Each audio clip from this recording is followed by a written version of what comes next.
Bienvenue sur ce nouvel épisode de Papa PhD. J'ai aujourd'hui avec moi j'ai le plaisir d'avoir aujourd'hui avec moi Viviane Lalande. Viviane a obtenu un diplôme d'ingénieur en génie mécanique de l'Université de technologie de Belfort-Montbéliard en France, puis une maîtrise recherche, système québécois, en génie biomédical, ainsi qu'après un doctorat en génie mécanique spécialisé biomécanique du Polytechnique de Montréal au Canada. Depuis 2010, elle se passionne pour la communication scientifique et notamment à rendre passionnant des sujets d'apparence inintéressants. En 2013, elle a fondé la chaîne Syllabus, où elle donne vie à sa passion par le biais de vidéos scientifiques. À ce jour, Syllabus est la chaîne francophone de vulgarisation scientifique en sciences dures, tenue par une femme ayant la plus grande envergure avec plus de 400 000 abonnés.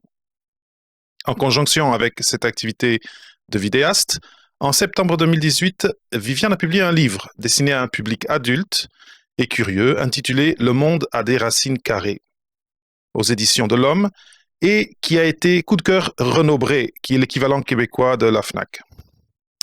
Elle vient également de conclure 4 ans de collaboration à Radio-Canada dans l'émission Moteur de recherche, une émission qui passe à Radio-Canada, qui passe à la radio carrément, et à très grande écoute.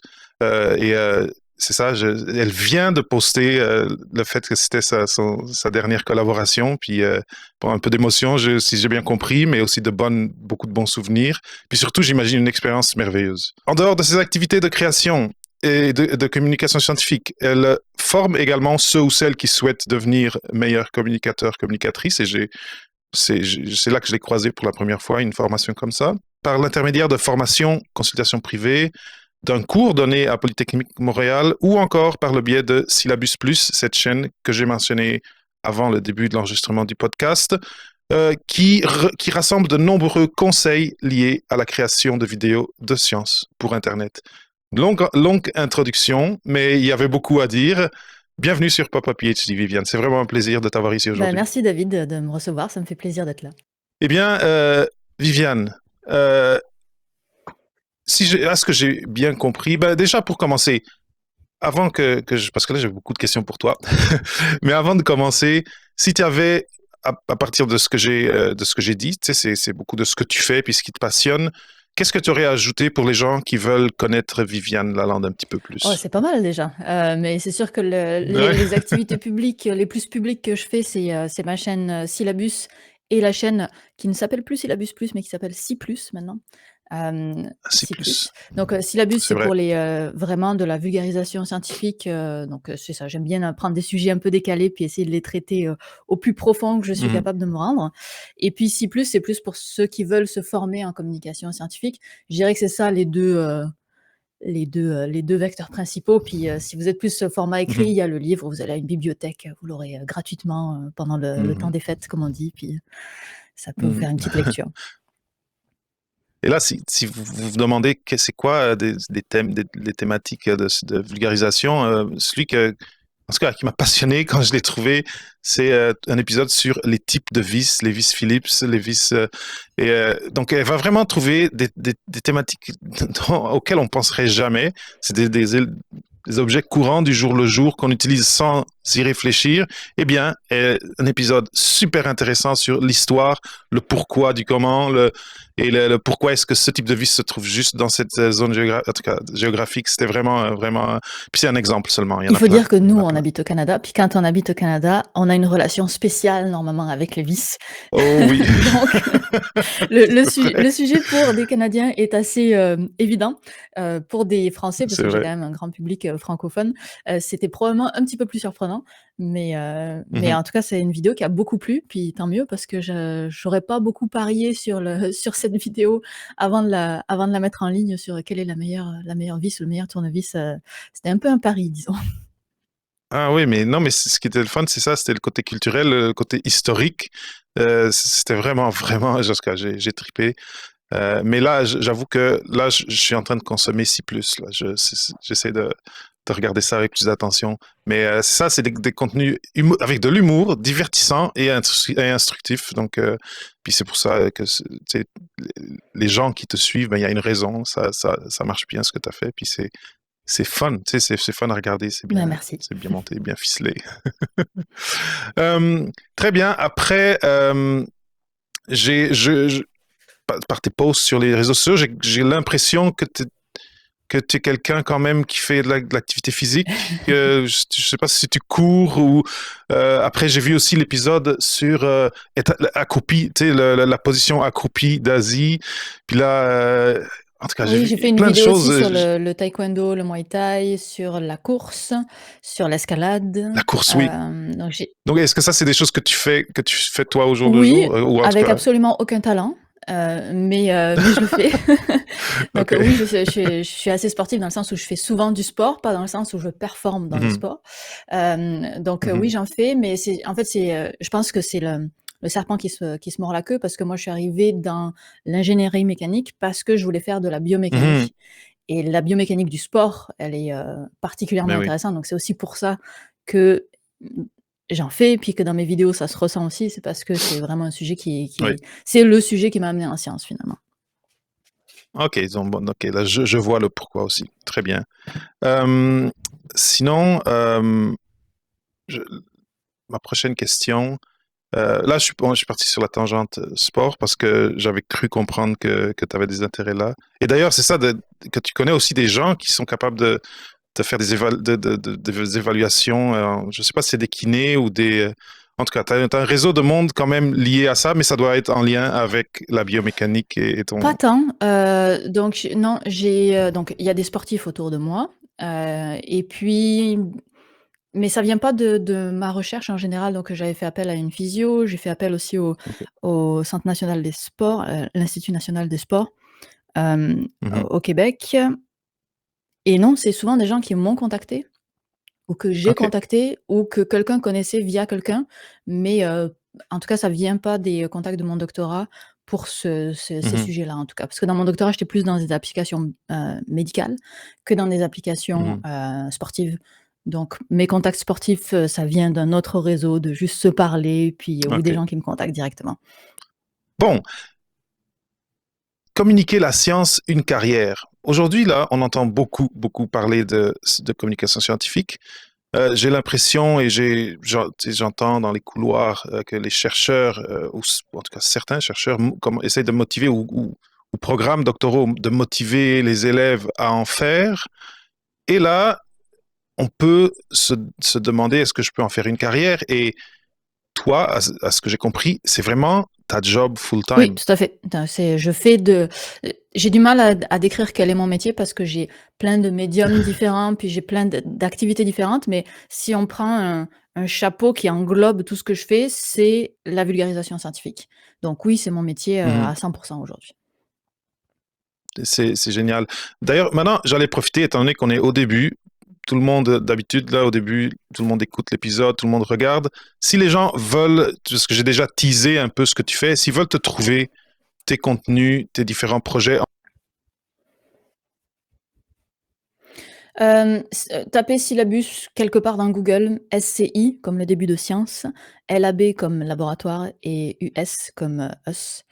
Donc Mhm. syllabus ou mon nom tout simplement, puis vous allez tomber sur ce que je fais sans difficulté. Parfait.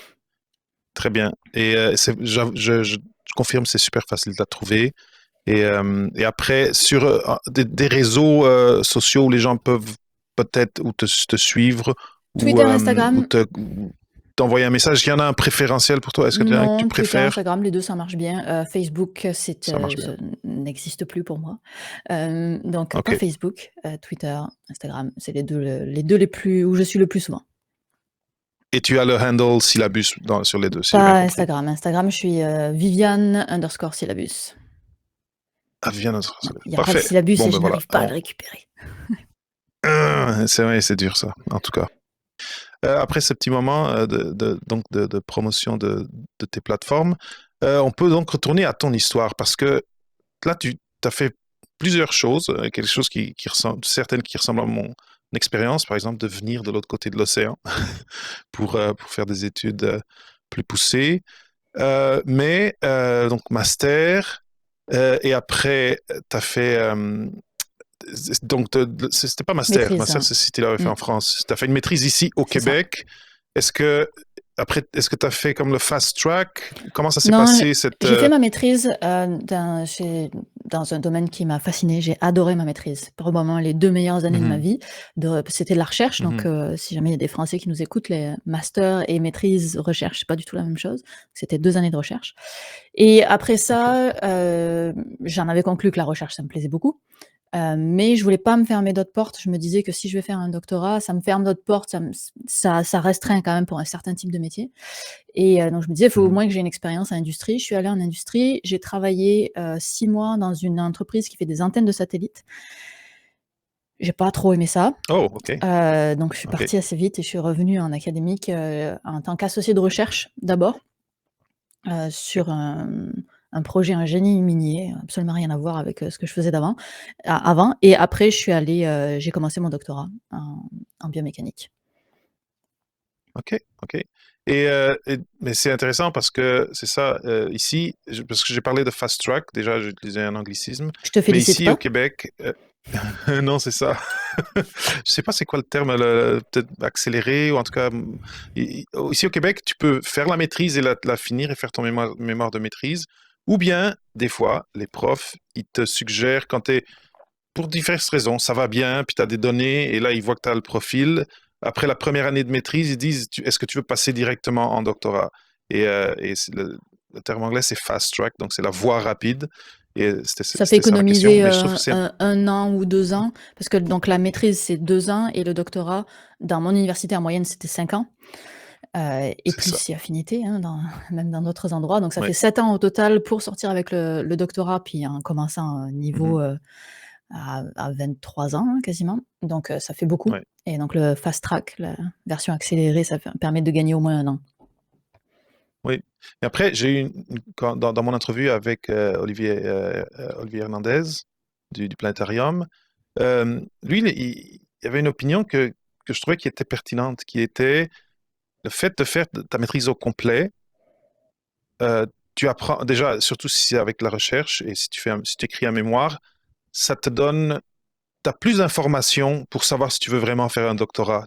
Tu vas Mmh. être plus capable d'étayer ta décision du doctorat si tu fais les 2 ans, si tu les termines, si tu fais ton mémoire. Mais après, c'est aussi un cas par cas, là. On trouvera toujours des raisons J'ai pour pas de allonger la durée des études, mais je trouve que quand on est en doctorat, c'est Oui. pas la peine d'aller par là. Je pense qu'on peut plus Hmm, réduire, je veux dire en Europe, ils finissent leur master avec 6 mois de stage. Nous, c'est l'équivalent, mhm. c'est 2 ans et après c'est 3 ans de doctorat qui s'étalent un peu à 3 ans et demi éventuellement. Donc on sort Oui, pas du tout avec la même expérience et pourtant sur le marché on a la même même chose au valeur donc Portugal.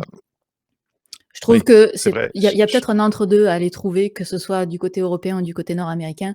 Peut-être se Oui, rencontrer, au milieu des 2, ce serait pas au aberrant. milieu, je suis totalement d'accord. Puis des fois, ici, ça peut être 6 ans, 7 ans à certaines Mmh. places. Moi, ça a été long, et en tout cas. Mais, mais, euh, mais là où je trouve que c'est intéressant de finir la maîtrise, c'est quand si t'es pas sûr que tu veux faire un Ah doctorat. oui, bien sûr. Mmh Et mh. là, tu finis ta maîtrise et tu donnes la chance, parce que là tu peux faire un vrai raccourci. Si tu à la fin de la maîtrise, tu dis non, moi, un doctorat, c'est pas pour moi, mais tu as ta maîtrise, tu as fait ton mémoire, et là, tu peux passer directement à la phase C'est ce que suivante. j'ai fait moi, d'ailleurs. Ouais, voilà. Et après, tu as eu de l'expérience Mmh. professionnelle. Et après, quand tu as décidé d'aller au doctorat, mais c'était déjà. C'était C'est quoi qui t'a. Ouais, c'était mmh. réfléchi. C'était quoi qui. Ton. Parce que là, tu étais sorti, tu étais sur le marché du travail. Oui, tu étais assistant de recherche. Est-ce qu'il y a eu une conversation? Est-ce qu'il y a eu un déclic qui a fait comme, OK, là, je repars sur la paillasse, et je vais faire le doctorat? Je pense que j'ai vraiment pas aimé mon expérience, en industrie, la 1re En chose. industrie, ouais, ouais. Je pense que c'est surtout ça. En industrie, je pense que ça peut être j'étais dans un gros groupe, en antenne de satellite, donc ça veut dire que c'est extrêmement contrôlé parce qu'il y a beaucoup de normes, il y a beaucoup de donc OK, oui, oui. c'est très Oh my lourd gosh. comme logistiquement, en fait, c'est très lourd. Et donc juste le contexte dans lequel c'était, donc il fallait, puncher, comment on appelle ça en français? Il fallait,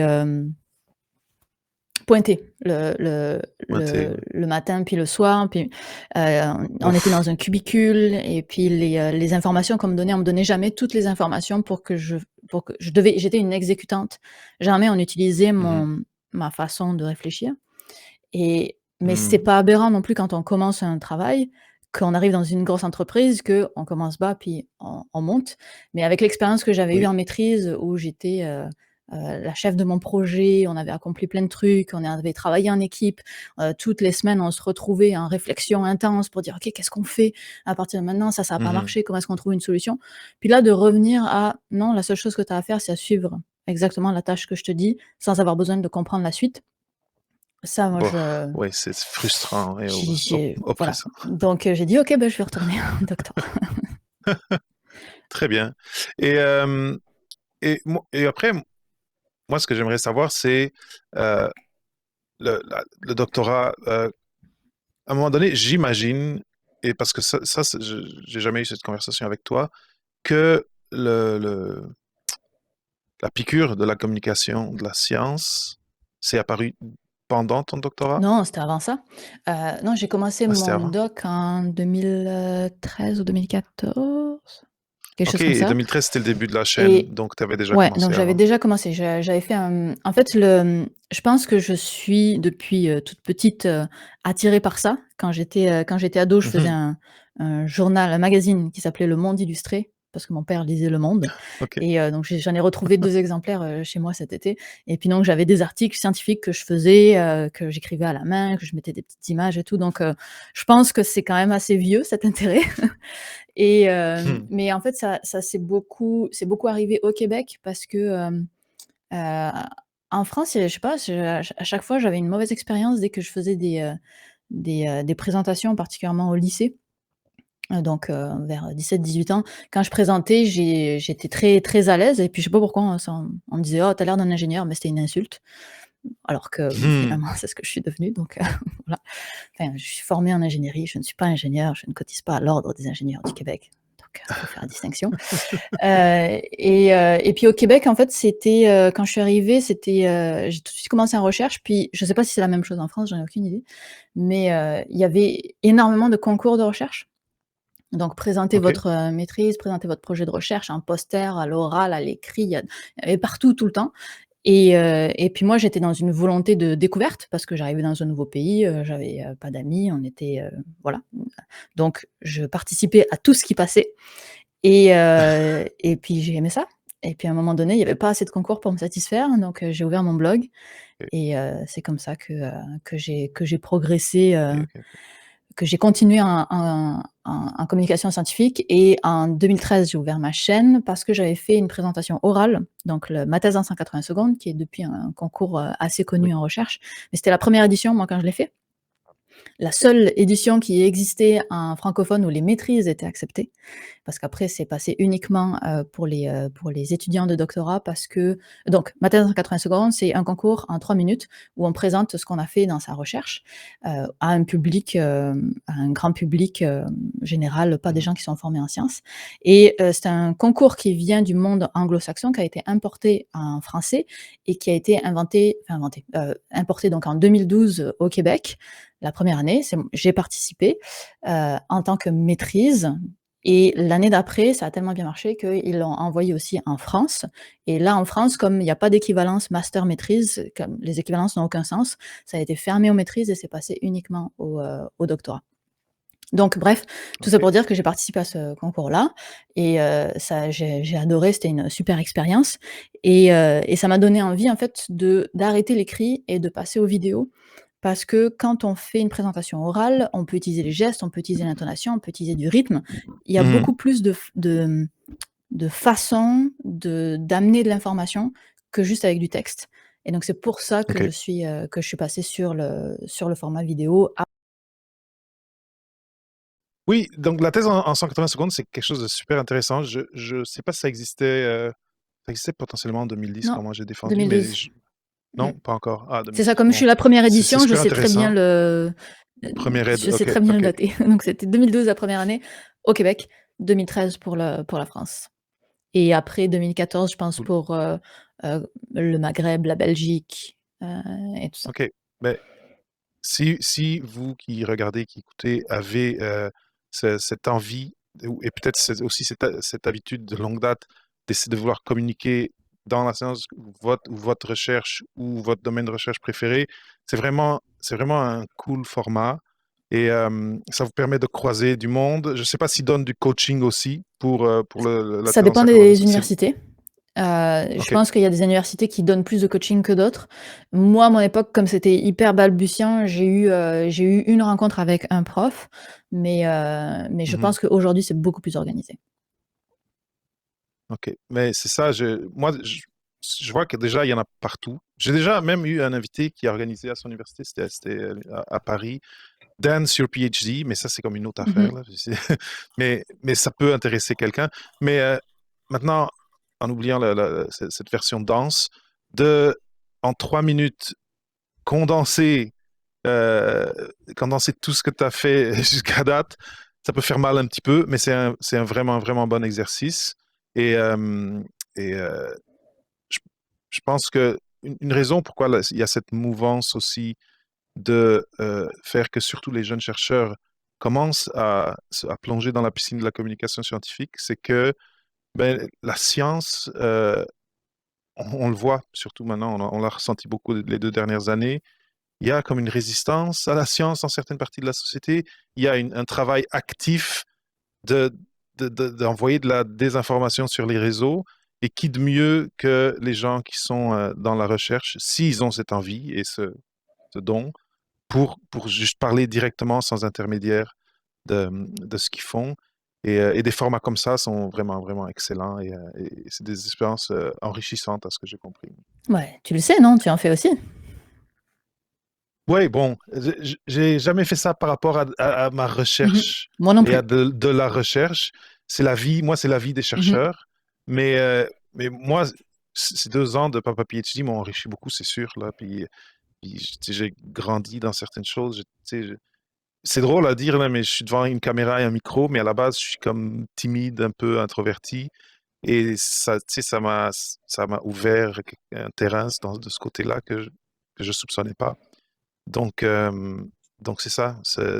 Et c'est ça, c'est en plus, dis-moi, mais c'est vrai que tu étais dans la première version où c'était un peu peut-être un tuba essai, mais c'est quand même un espace, tu sais, en sécurité, c'est pas menaçant. Tu peux, Quoi donc? tu sais, tu y rentres, la thèse en Ah, ok. 180 Non. secondes, Mm. ça, tu vas tester tes idées, ta capacité de pitcher ton projet, et il n'y a pas de... Ça, c'est pas En fait, menaçant, puis il y a ça pas te de permet risque, de il y a pas grandir. d'effet secondaire, mettons. Pas de risque, voilà. Et en fait, le Voilà. seul effet secondaire, c'est que le fait que ça prend du temps à préparer. Oui. Donc, je dirais que c'est ça le gros défaut de ma thèse en 180 secondes. Sinon, il y a tout à y gagner, même si on veut pas forcément travailler en communication scientifique après. C'est juste que le doctorat, en général, on va nous demander toute notre vie ce qu'on a fait en doctorat, toute notre vie. Ça n'arrêtera jamais.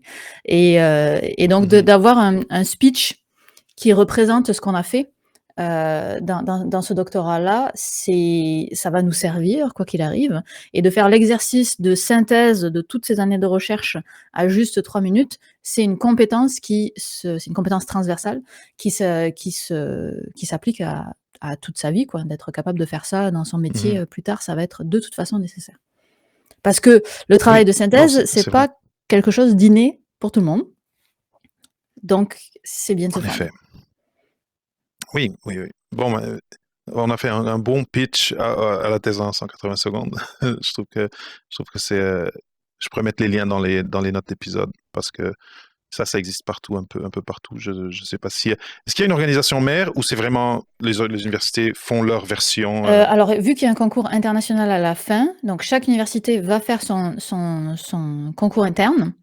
interne? Le ou la gagnante va dans le concours un peu plus gros de la région, du département, je sais pas. Puis le ou la gagnant va au niveau national, puis le ou la gagnant va au niveau international. Donc oui, il y a beaucoup d'étapes Mhm. maintenant. Très bien. Maintenant, moi, là où je suis très curieux toujours, parce qu'on est sur Papa PhD, c'est, tu as fait ton doctorat, et aujourd'hui, on l'a dit au début, tu fais de la vulgarisation à temps Mhm, plein. Tu as réussi à faire de ça ton core business, puis l'affaire, ton mhm. travail et ton gagne-pain. Comment cette transition s'est passée, de dire je fais de la recherche à je parle de la science? Il n'y a pas eu de transition. Parce que comme je faisais déjà de la vulgarisation scientifique avant même de commencer mon Mmh. doctorat et que j'ai continué pendant mon doctorat, en fait, quand Mmh. j'ai fini ma thèse, ça a pas été un changement, c'est juste j'ai continué à faire ce que je faisais de toute façon pendant mon doctorat, mais ça Mmh. a commencé à prendre plus de temps. Donc j'ai pas eu cette transition-là, j'ai quand même eu un choix à faire, à me dire: «Oh, est-ce que je vais pouvoir en vivre de ça?» Donc ça a été le Ouais. le le questionnement quand j'ai fini ma thèse, où je me suis dit: «OK, j'essaye pendant un an, je prends un risque financier pendant un an et si au bout d'un an, le résultat fait en sorte que je peux continuer, bah, dans ce cas-là, je continuerai, mais sinon j'arrête et je retournerai en Mmh. recherche». Donc il y a eu ce questionnement de: «Est-ce que je peux en vivre?» Qui était un questionnement uniquement financier, parce que sur le plan de la réalisation, quand on est sur les réseaux, on dépend pas d'un éditeur, on dépend pas Mmh. d'une maison mère, d'un média et cetera. On ne dépend que de soi. Donc au niveau, disons que Oui. c'est le seul obstacle, pour décider de se lancer en communication scientifique quand on est sur les nouveaux médias. Mmh. Mais ouais, je comprends et clairement, il y avait déjà tu avais déjà du momentum, mais de ce côté-là. Mais mon point est, est-ce que ton ton directeur de thèse, ta directrice de thèse ne n'a pas dit, et puis le postdoc, est-ce qu'il y a pas eu des gens ou juste même toi qui te disaient, est-ce que je continue à faire de la recherche ou est-ce que cette question s'est même pas posée parce que ça commençait déjà à rouler Ça a du commencé côté déjà à vulgaire? rouler, ça faisait longtemps que j'avais envie Ok. d'essayer, le temps plein, voir ce que ça donnait. Et puis, comme, beaucoup d'étudiants en doctorat, quand on finit son doctorat, on n'a Mhm. pas envie de se rep on a c'est une période lourde et puis on a envie d'une Oui, pause. Fait que quoi qu'il arrive, il y aurait eu oui, une pause, et donc cette pause-là, elle a été faite par la vulgarisation scientifique, puis elle s'est jamais arrêtée, quoi. très bien. Super. Et donc, OK, mais c'est très logique. Mais maintenant, moi, ce que ça me fait penser, c'est quand même, en tout cas, il a fallu que tu sois très discipliné pour faire rouler ton doctorat, Mmh. que tu as terminé, et faire rouler ça à côté. Parce que moi, là où j'essaie d'arriver, c'est comment est-ce qu'on se lance, comment est-ce que on, on trace un trajet, on trace un plan pour se dire, à la fin de mon doctorat, puis je ne sais pas si c'est comme ça que ça s'est passé, mais à la fin de mon doctorat, je vais avoir deux possibilités claires, ou même je veux être sûr que la vulgarisation, ça va être un vrai choix pour moi. Parce que je me dis, il faut te cloner, il faut avoir deux Viviane, une qui fait le doctorat et une Mmh. qui fait la vulga. C'est ça se passe pas comme ça. Quand j'ai commencé, je me suis pas dit: «Oh, est-ce que je vais en vivre?» Quand j'ai commencé en 2010 avec mon blog, c'est que j'avais envie de le faire et donc je l'ai fait et Mhm, puis j'avais cette, volonté de m'améliorer aussi et donc à chaque fois, à chaque itération, j'essayais de faire un meilleur article, j'essayais de faire quelque chose de mieux puis au bout d'un moment, je me suis dit: «Ah ouais, mais c'est les vidéos que je veux faire» et donc là, j'ai commencé à mhm. m'acheter une caméra parce qu'à cette époque-là, les téléphones n'étaient pas assez bons pour le faire Non. et donc en fait, ça s'est fait de façon itérative, ça et j'ai jamais eu de plan pour me dire: «À la fin Mhm, de mon doctorat, je vais être rendu là». Quand j'ai commencé mon doctorat, je n'envisageais pas une seconde après de travailler en vulgarisation scientifique. Heu, mhm, c'était pas dans mes plans. C'est quelque chose qui a évolué petit à petit et pour ce qui est du temps passé, mhm, en fait, c'est que aujourd'hui, ce qu'on peut voir de Syllabus, c'est qu'il y a une fréquence qui est un peu plus imposée, que c'est beaucoup plus cadré et cetera, mais c'est plus cadré parce que j'ai le temps. Quand j'avais pas le temps et que j'étais en mhm. doctorat, bah, il y avait une vidéo quand il y avait une vidéo et l'année OK. en 2018 quand j'écrivais ma thèse et que j'écrivais mon livre, très mauvaise combinaison, c'est l'année où j'ai eu le moins de vidéos. Normal, c'est assez C'est, normal. ben oui, Donc très, très normal. en fait, j'ai jamais eu de stratégie pour me rendre là où je me suis rendue. Maintenant, je vais considérer Mhm, une stratégie parce que maintenant, c'est mon métier Et maintenant, il y a des Mhm. objectifs, pour d'évolution et puis, si tout d'un coup, il y a une vidéo qui marche plus, maintenant j'ai une équipe, je peux plus financer telle et telle personne donc maintenant il y a une stratégie, mais c'est parce qu'on est rentré vraiment dans le cœur du métier. Au même titre que quand on est dans le cœur du métier Mhm. de doctorat, on va avoir une stratégie aussi pour aller jusqu'à la fin de son étude, et cetera. Donc maintenant c'est en place, mais parce que c'est mon métier. Tant que c'était pas mon métier, il y en avait pas, puis il y avait pas d'ambition d'en avoir. J'essayais de suivre mes désirs et mes envies, quoi. Mhm, mhm. Ok, mais là, je comprends mieux comment ça s'est passé et l'histoire. Et donc, dans le fond, cette année que tu t'es donnée après, je me dis que là, tu as plongé dedans et là, tu as dit, OK, là, je vais systématiser, là, je vais commencer à travailler full-time dessus.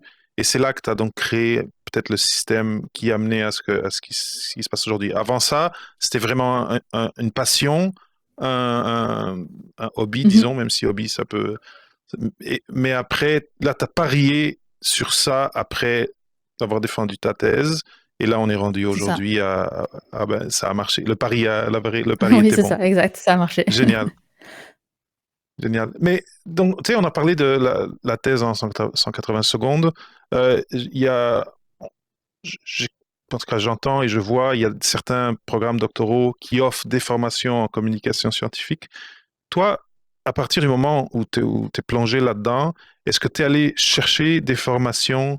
Est-ce que tu as senti le besoin d'aller apprendre certaines choses pour, je sais pas, tu sais, devenir une meilleure vidéaste, disons, ou avoir plus de compétences en storytelling? Est-ce que quelqu'un qui veut rentrer dans ce domaine, il y a des choses que quand tu sors du doctorat, il se peut que tu doives aller chercher en termes de formation. Moi, je me suis énormément formée, et je Ok. continue de me former. J'envisage pas, à aucun moment, que dans ma pratique, j'ai plus besoin de me former. Donc pour moi, en fait, c'est pas un «voici où sont mes compétences, voici où je veux aller, quelle est la formation qui m'amène là». C'est «voici mes compétences, il y a absolument aucune fin et je vais me former jusqu'à la fin de ma vie». Donc, de toute façon, j'ai jamais eu le de là à de là, c'est de là à l'infini. Donc, Mhm. ça devient une routine, en fait. Ça c'est juste normal de se former. Donc dès qu'il y a une conférence qui passe, dès qu'il y a quelque chose et je suis disponible, je vais y aller.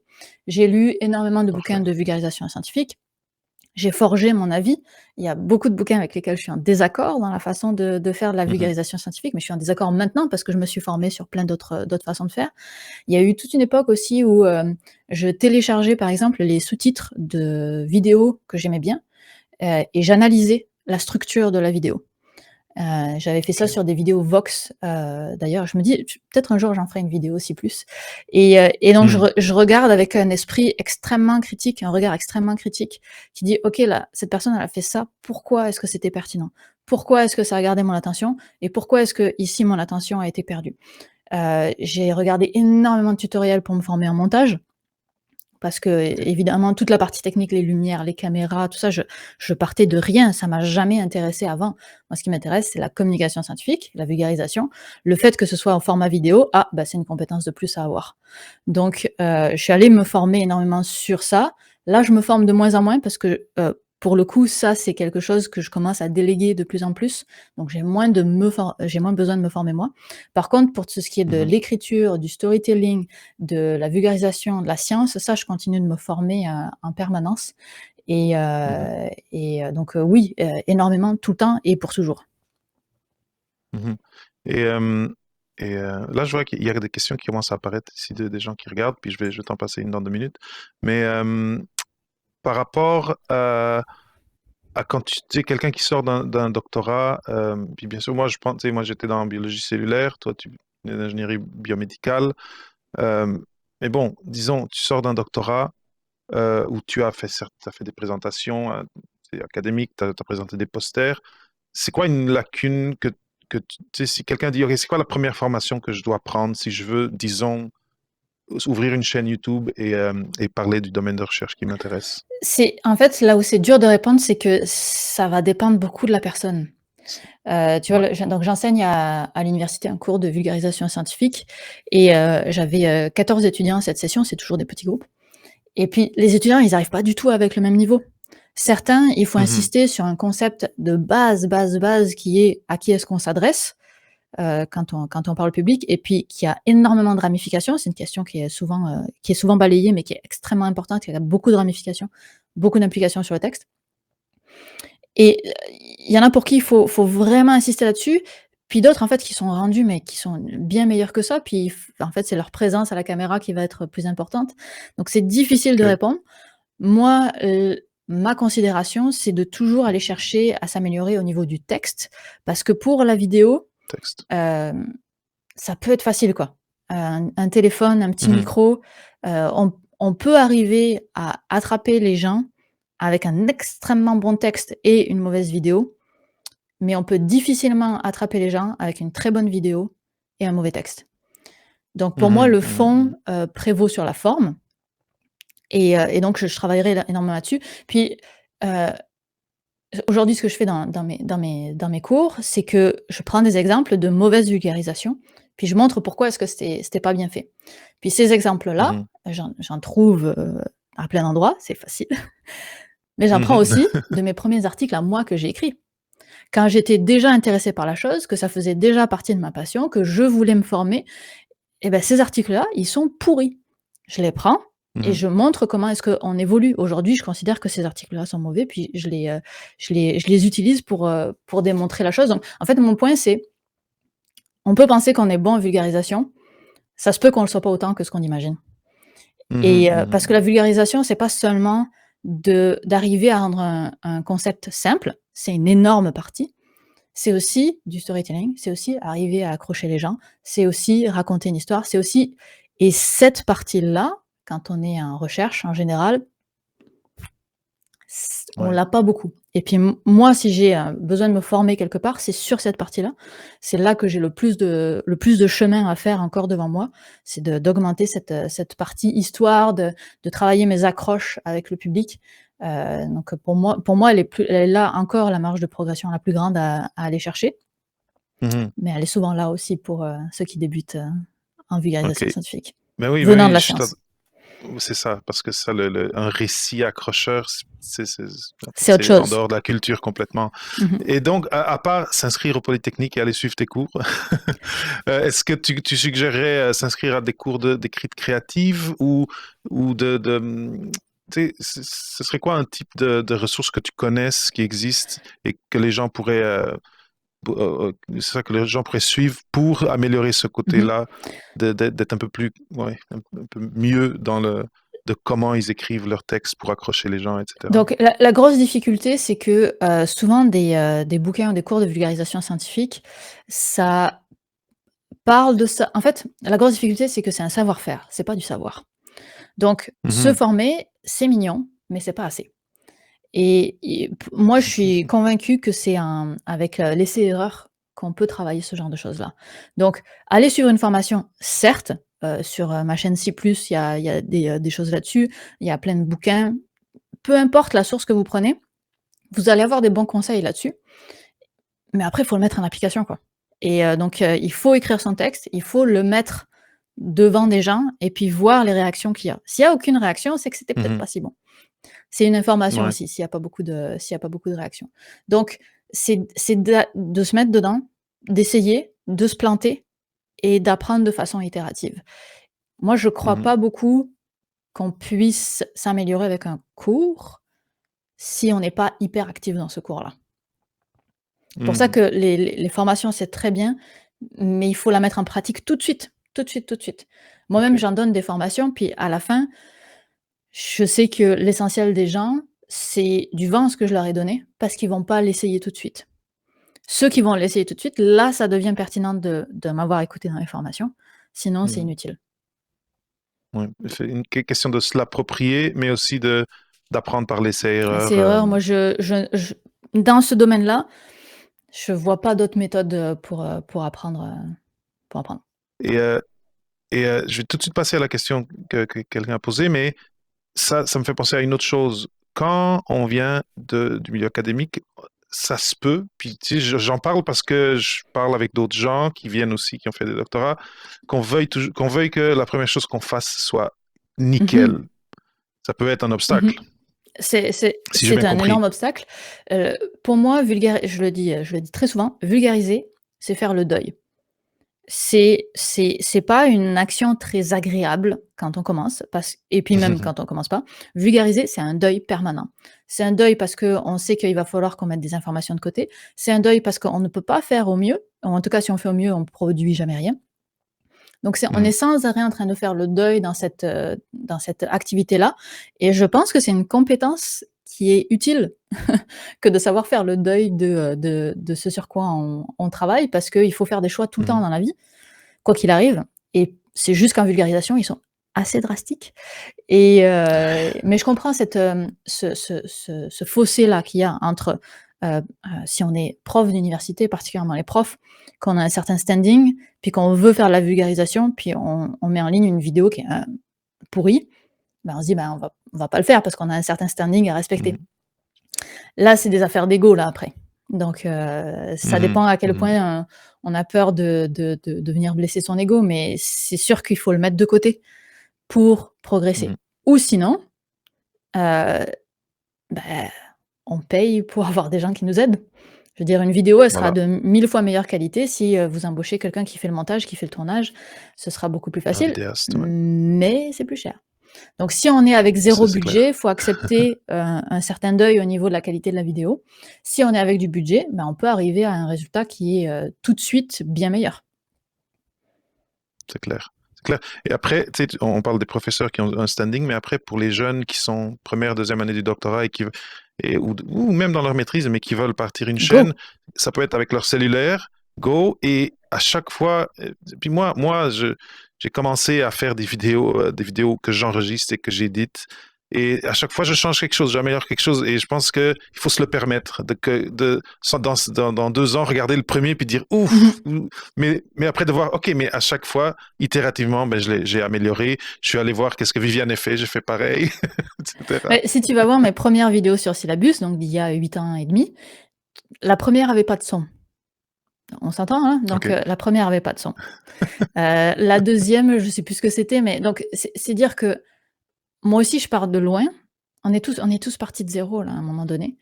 C'est ça. Et faut juste pas avoir trop d'ego pour accepter quand on part de zéro et puis, s'améliorer petit à petit. Puis moi, je les laisse ces Au vidéos-là, je fur et à pourrais les mesure. supprimer.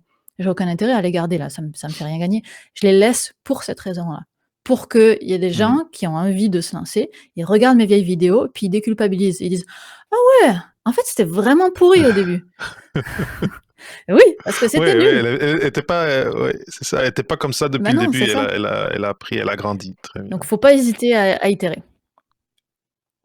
C'est ça. Je trouve que c'est une très très bonne leçon pour tout le monde qui veut se lancer là-dedans. Et la partie du deuil, de choisir juste, tu sais, une chose à la fois, pas trop de messages, Mmh. en tout cas par rapport au temps. C'est ça que tu avais parlé dans la présentation que j'ai vue. Je trouvais ça très intéressant, l'idée du deuil. Alors, il y a Hey, tu connais, qui pose 2 questions d'affilée. La première, c'est, on sait que la vulgaire fonctionne et est motrice en France, mais qu'en est-il d'Amérique du Nord? Et après, il complète avec une chaîne syllabus en langue anglaise, c'est envisagé. Euh, Ta chaîne, je sais que, je sais plus maintenant, mais à un moment donné, il y avait toujours des sous-titres en anglais. Mais est-ce que t'as des réponses à ces questions-là? Toujours sous-titré en anglais. C'est ma sœur qui s'occupe de faire les sous-titres français et anglais. Donc elles le sont Et anglais, toujours. ok. C'est en partie parce que, bah, je vis au Canada puis qu'il y a 2 langues dans ce pays, donc je trouve que c'est pas aberrant d'avoir les 2 langues. C'est un coût quand même.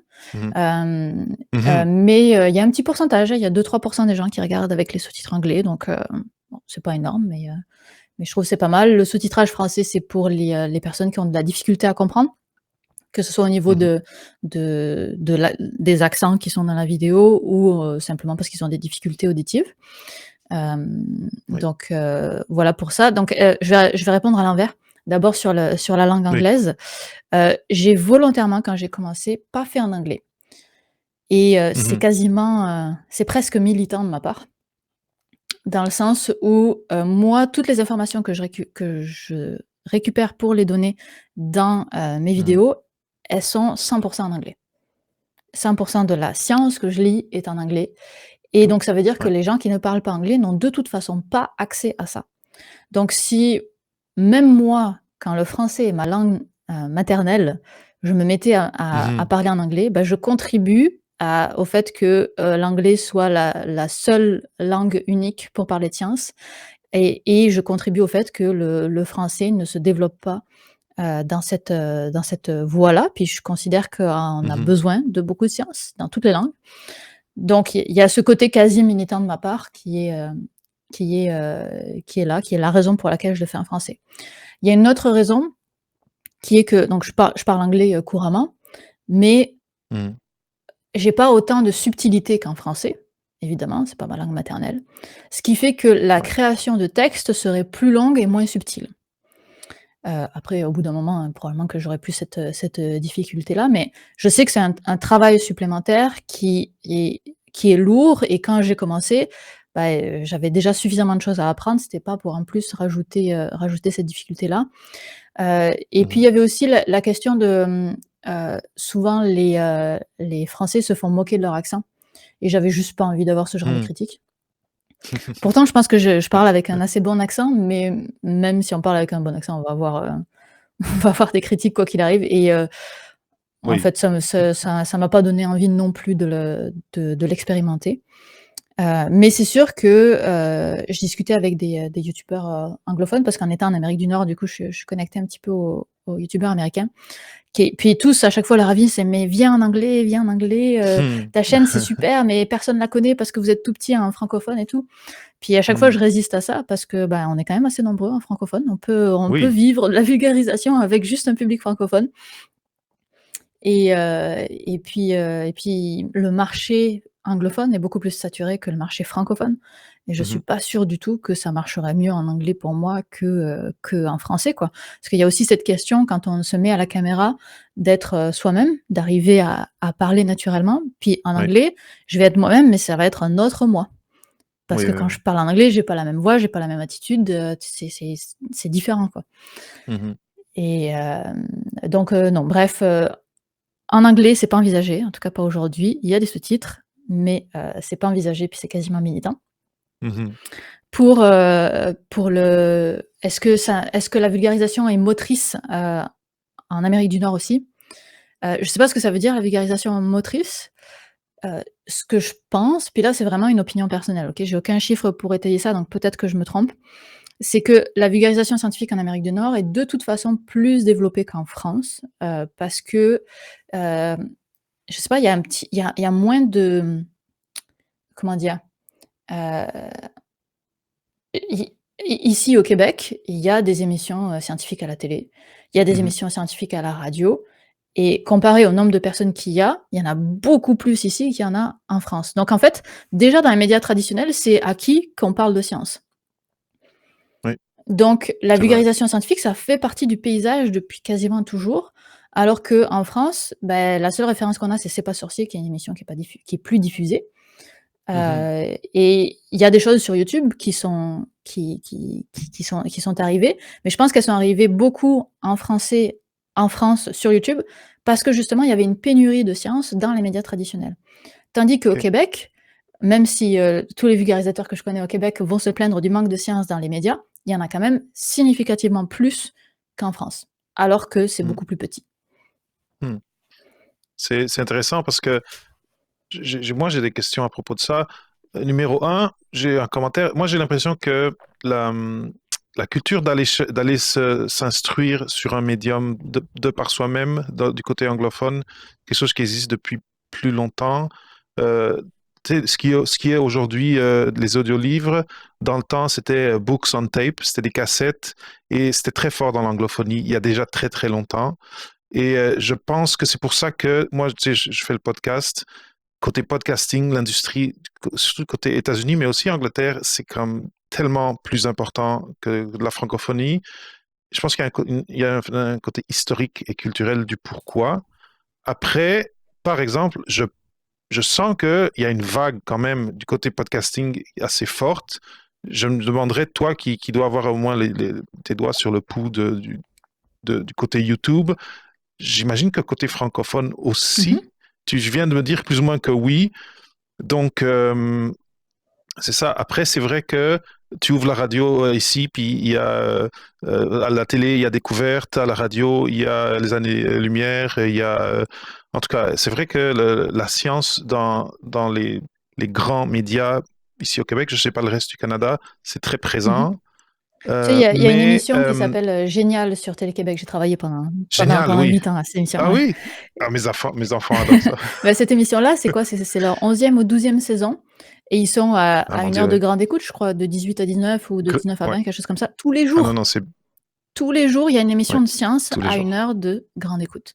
Alors, c'est pas de la science Ouais. hyper Non, c'est un dure et tout. concours, en tout cas, C'est divertissant c'est... via le spectre de la science.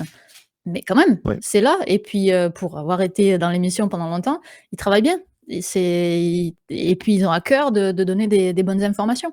À la rentrée en janvier, il y a une émission qui s'ajoute juste avant ou après Génial, je sais pas, sur Télé-Québec, qui s'appelle C'est humain. Mhm. Je sais parce que j'ai tourné une dizaine de chroniques pour eux. C'est pour ça que je le sais. Et donc, genre, il va y avoir 2 émissions scientifiques à la file tous les soirs. Tous les soirs sur Mon Dieu. Télé-Québec. OK.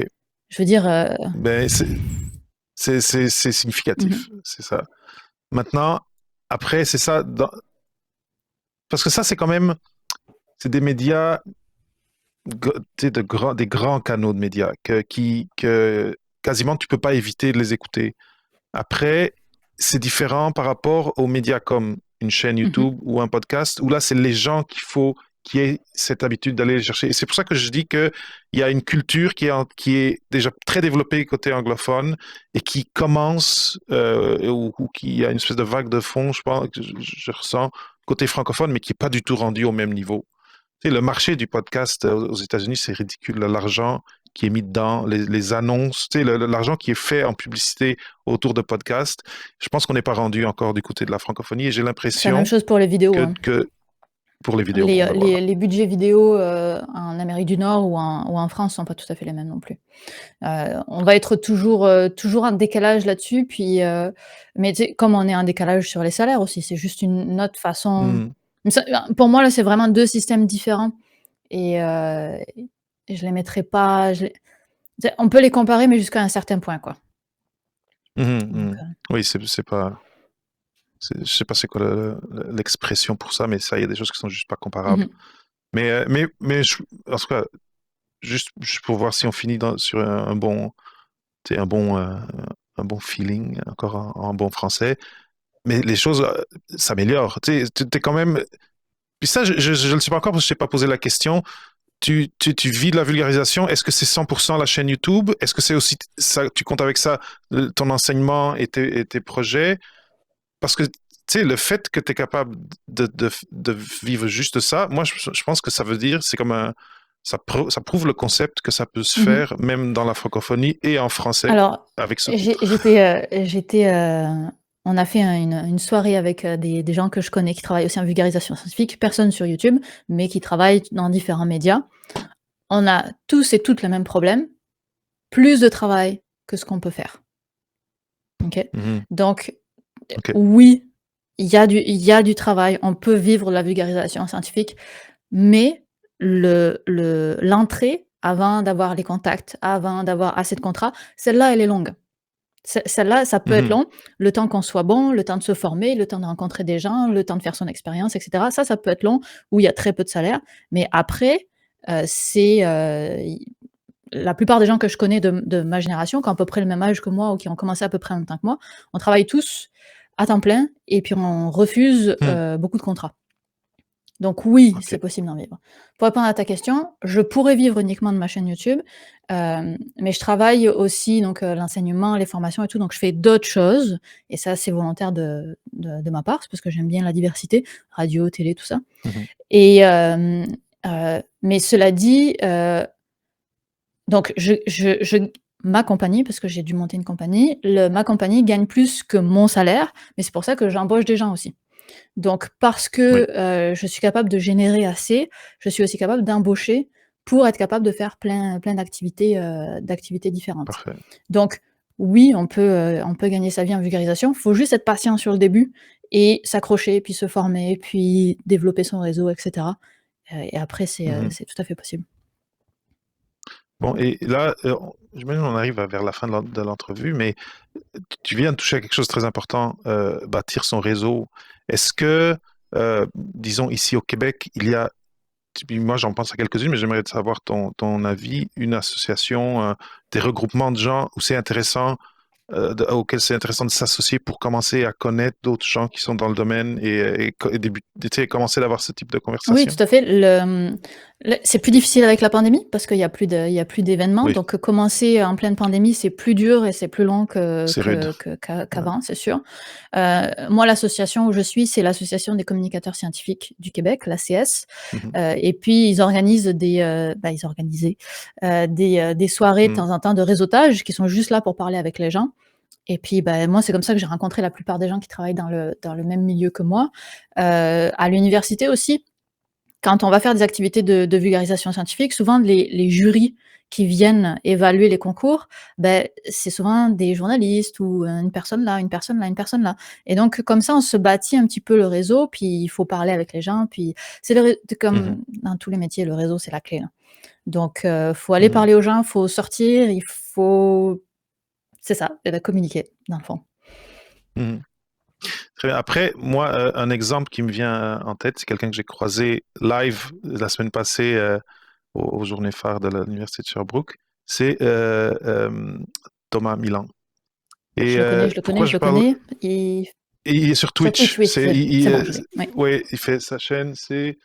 Ah là, j'ai pas le nom de sa chaîne. Mais je Mais vois en tout qui cas, c'est, mais ouais. Thomas Milan, vous le trouverez. Et juste pour dire aux gens qui écoutent, Thomas a une chaîne Twitch où il parle de science à sa façon. Il a choisi Twitch comme plateforme, c'est un peu atypique, mais c'est son choix, puis ça marche assez bien. Et ben lui, il vient d'être embauché par Lyric, où il travaillait Lyric, c'est. comme institut de recherche clinique. Ah, man, attends, je vais Mais à chercher. peu C'est là, près, je vais chercher. on est dans quel domaine? C'est un institut de recherche tu sais, clinique, Ok, c'est bon. biomédicale, Je pense qu'on n'a pas quelque besoin de chose comme l'acronyme, ça. mais juste de savoir de quoi ça causait. Donc, il a été embauché par Lyric pour. Pas pour les com, dans le département de Mhm, com. Et là, il reste proche de la science, même qu'il reste lié à un institut de recherche en immunologie et en mhm. peut-être cancérologie. Euh, mais juste, si vous êtes en recherche et que ce qui vous passionne, c'est la communication, c'est peut-être faire des infographies, c'est peut-être c'est faire de l'illustration ou faire un vlog, des vlogs.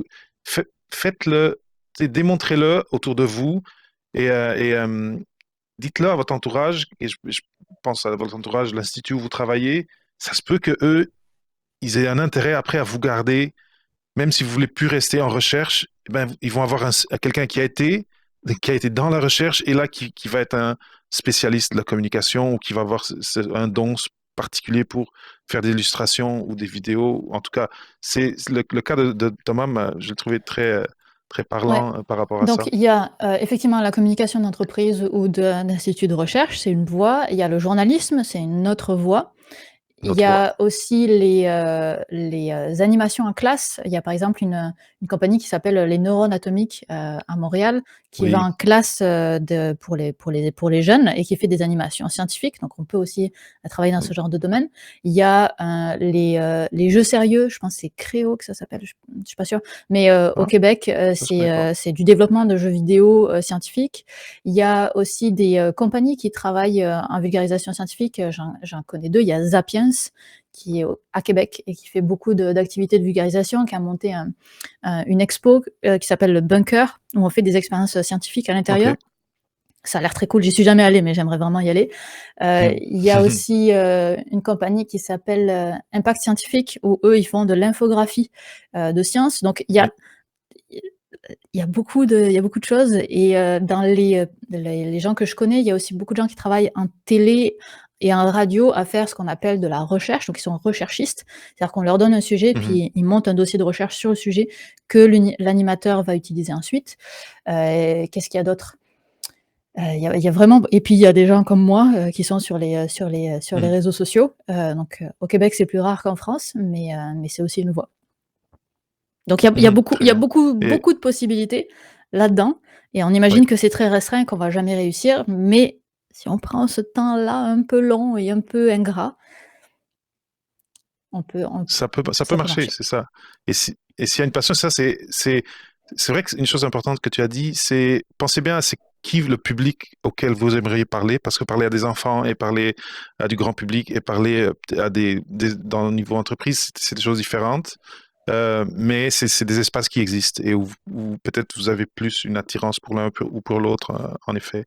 Mais c'est intéressant. Là, je suis dans un projet, c'est pas dans le secret des dieux, là, mais je suis en création d'entreprise avec quelqu'un pour offrir aux chercheurs de la production vidéo dont tu parlais que ça peut être cher, mais que ça prend beaucoup de temps, et de podcast aussi.